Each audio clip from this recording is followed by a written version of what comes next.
क्या आप जानते हैं, एक औरत की कब्र में न आग जल सकी, न सानिब दुस सका, और फरिश्ते भी रुक गए।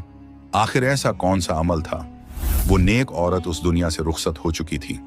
जनाजा उठा, कब्र में उतारी गई, मिट्टी डाल दी गई और लोग वापस लौट गए। अब वहां सिर्फ खामोशी थी, अंधेरा था और मिट्टी की ठंडक। अचानक कब्र में दो फरिश्ते दो नाजिल हुए। सवाल हुआ, तुम्हारा रब कौन है? तुम्हारा दीन क्या है?